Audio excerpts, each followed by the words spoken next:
How you feeling, Eryk? Good. Excited to be back. I think it's new energy and it's new excitement all around. Guys came in with great energy and we've started, this first week off great. So it's good to go down to Phoenix and kind of go from there. Obviously, your time with the Timbers, you've only really played under one manager. Now the new one's coming in. What has the talks been like with Phil, and has he kind of entailed a specific role he wants you to play? Yeah, I think you never want someone to lose a job, but I think it's good that we have a new energy coming in, and Phil has come with excitement from day one. And, he talked to a lot of us in the off season of what his standards are and what he is to bring to this club, and we have big goals and big things that we're just going to chase after this year. And I think I said it last year of being back to being on the top of the West. I think that's just kind of the standard, and that's what he's going to hold us to, and that's what we're going to push for, is making sure that we're a top 4 team in the West. He's going to have to rein you in a little bit in preseason. I know you probably want to play 90 minutes, but is there a certain minute counter that you're on? Yeah, it's been hard. It's hard to kind of keep myself from getting impatient also, but it's one where I trust these guys. I worked with them a lot this offseason, the last couple of years, of just staying on top of things, and days like today where you want to play 90, it's just slowly dripping it back in. So it's exciting to be able to work with them, and we have a respect for each other that we know we have big goals for not only myself but this team. Eryk, how are you feeling physically, and how did this rehab process go compared to previous ones that you've been through? Honestly, I think this is the strongest I've been. Not only my legs, but kind of upper body. It's just a lot of focusing on little details. We were able to, get into Nike, get into use different resources that we didn't get to use for the first one, and it's just different data. The game is evolving every day. So it's just kind of taking advantage of the resources around us, and this one, it's hard because you never plan for something like this, but being able to kind of come back from it a second time is definitely gets tougher, but at the same time it molds you into the person you are, and it's taking a step back and playing a different role at the end of last year, but also stepping up this year and knowing that I have a lot of goals again for myself and for this team, and kind of pushing everyone towards that goal. Given what you've been through for the past couple of seasons, and now you got a new coach and everything, coming into this, are you kind of like embracing a fresh start, would you say? Yeah, that's kind of where everyone's energy is. It kind of feels like everything's new. We had a longer time off, so it was one where everyone took a step back and everyone took care of themselves, which is good. And it's, as you said, it does feel like a fresh start. It's a different set of standards, a different set of kind of rules kind of going around, and I think guys are just excited to get going this year. Everyone wants to get to warm weather, but also just kind of want to get started of ramping things up.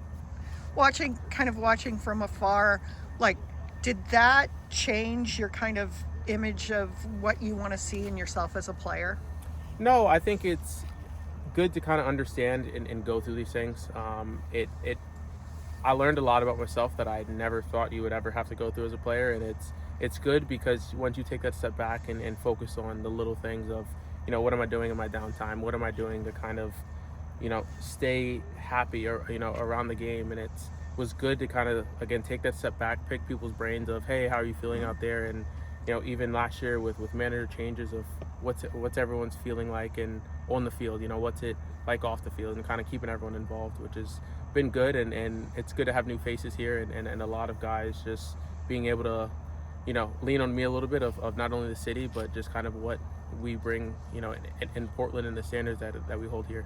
Do you feel like you want to take kind of a more active leadership role going into the season? For sure. It's easy to kind of take that role when I've learned from Diego for so long. We're next to each other in the locker room, and he holds himself to such a high standard, and it's starting to rub off. It's little things of no longer leaving a loop on the ground. It's making sure everything is tidy, and he got on me a little bit because during the process I like to change gear and stuff. He's like, Eryk, go clean up your locker. So it's good that it's kind of like a big brother kind of father figure of just everything, not only on the field but off as well. And it's good, and it's definitely rubbing off of me a little bit. So it's good to have. In your time with Portland, you've played as a 6, an 8, and 10. Do you have a favorite position? No, I think for me it's kind of being able to be versatile and whatever the system is, whatever the ask is for me, it's being able to fill that role. I think limiting myself to any of those positions, I think makes it hard for someone to get into a group. And I think that's what our midfield brings is you can see Diego play as a 10, you can see him play as a 6, and same with Christian Ayala. So it's kind of having that flexibility not only with the whole midfield group, but also you have that from myself. And I know over my career I've played a lot of different positions, so it's kind of molded myself to being able to have that hybrid, kind of versatile kind of role. And then Eryk, dealing with these obstacles, how have you stayed mentally so strong? And then just getting back out, do you feel more appreciation for the game? Yeah, 100%. Like once you kind of take that step back from the game, you kind of realize how much you miss it.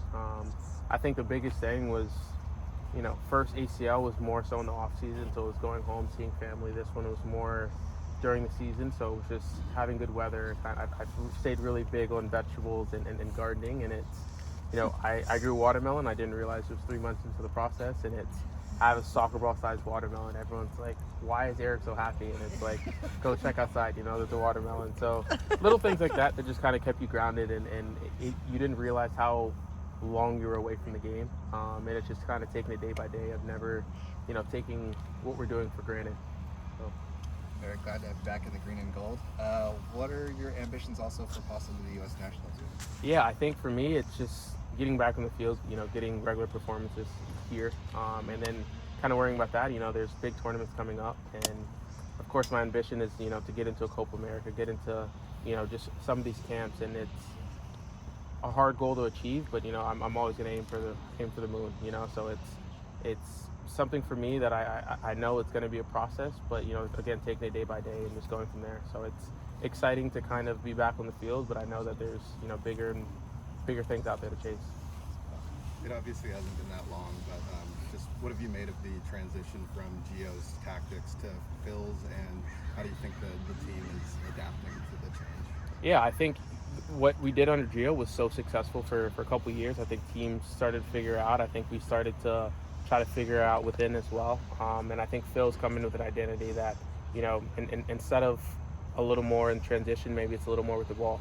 So it's little things like that we have to start getting in the habit of doing again. And I know the first couple of years under Gio, we had the ball a lot, and then it turned into we were successful when we were just compact and ended up, killing teams in transition. So it's just a balance of that and making sure that we embrace what we're good at, but also, kind of influence the new style that Phil wants us to play, which is exciting, and guys are excited to learn, and it's going to be a process, and it's good to, have some time to get it going. Do you feel that possession-based style more suits your game and players like Evander and Paredes in the midfield? Yeah, I think it honestly, even guys we bring in, guys we've had, everyone's really good on the ball, and I think for me, I love to have the ball, and it's good to be able to have a style that, okay, we're going to benefit from, keeping possession. Maybe it's even counterattacks within, losing the ball high up and repressing, little things like that we're going to be able to be really successful with. And I'm excited to see what it is to bring. We still have some time to get it right, but I'm, more than sure that we can do it. We'll wrap it there. Thank you, Eryk.